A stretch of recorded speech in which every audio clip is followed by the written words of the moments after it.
Have you ever noticed something strange? Two people can earn exactly the same salary.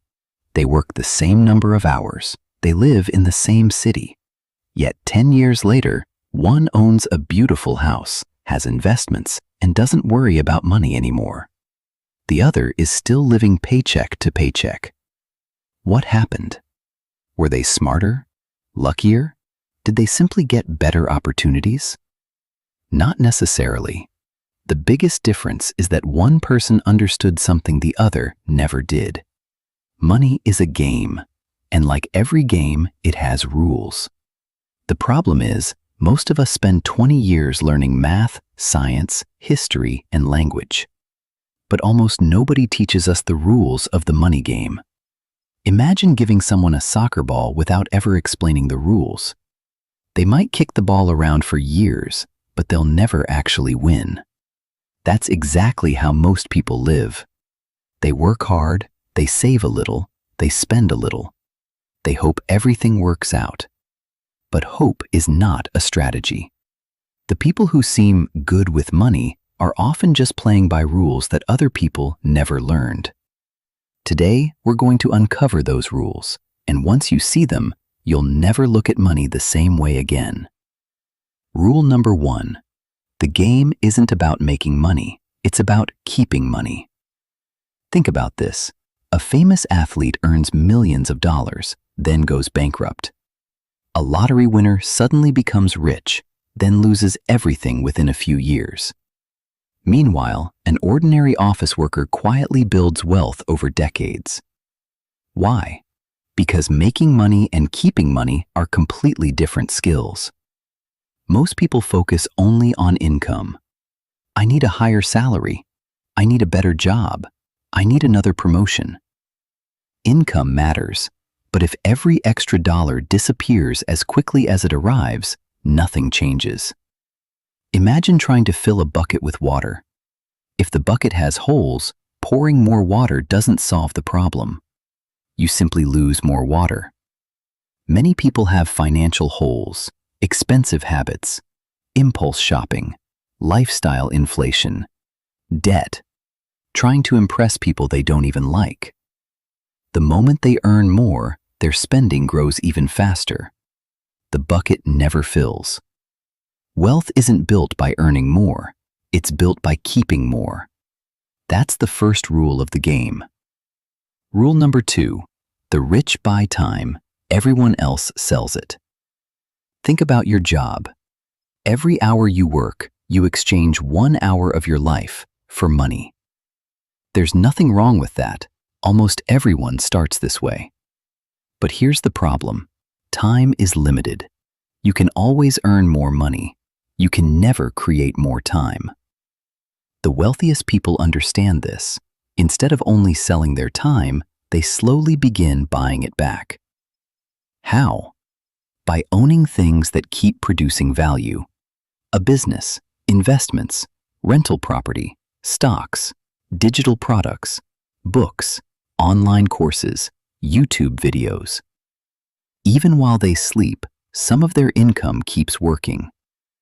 Imagine planting a tree. The first few years, nothing exciting happens. You water it, protect it, wait patiently. Then one day, it starts producing fruit. Every season, without starting from zero again. That's how assets work. Most people spend their lives planting nothing, then wonder why they never harvest anything. Rule number 3, every dollar is an employee. Imagine you own a company. You hire 100 workers. Would you send all of them home every evening forever? Of course not. You'd expect them to create value. Now imagine every dollar in your wallet is one employee. What do most people do? They fire their employees immediately. Coffee, new phone, shoes, subscriptions they forgot they even have. The dollar works for 5 seconds, then disappears forever. Wealthy people ask a different question. Can this dollar bring back friends? If $1 becomes 2, then 4, then 8, that employee has started hiring more employees. That's the magic of investing. Money making money. Albert Einstein supposedly called compound interest the eighth wonder of the world. Whether or not he actually said it, the idea is still powerful.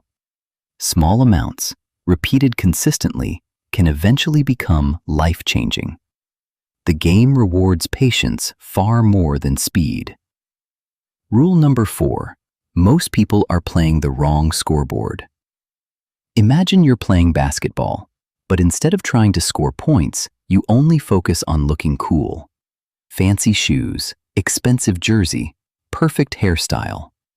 Would you win? Probably not. Yet millions of people play the money game exactly this way. Luxury cars, designer clothes, the newest phone every year. Not because they truly need them, but because they want other people to think they're successful. Here's the irony. The truly wealthy often don't need to prove anything. Many millionaires drive ordinary cars, wear simple clothes, live below their means, because they're keeping score differently. Their scoreboard isn't appearances, it's freedom. Freedom to choose, freedom to say no, freedom to spend time with family, freedom to travel, freedom to retire early.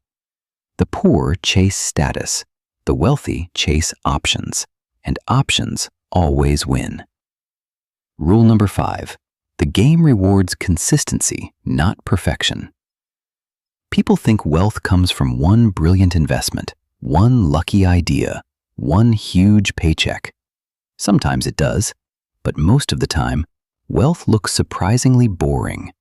Saving regularly, investing monthly, learning continuously, avoiding unnecessary debt, making slightly better decisions every year. Imagine improving just 1% every day. It doesn't feel exciting, but over years, those tiny improvements become extraordinary. That's why the money game isn't won in a weekend. It's won through thousands of ordinary decisions repeated over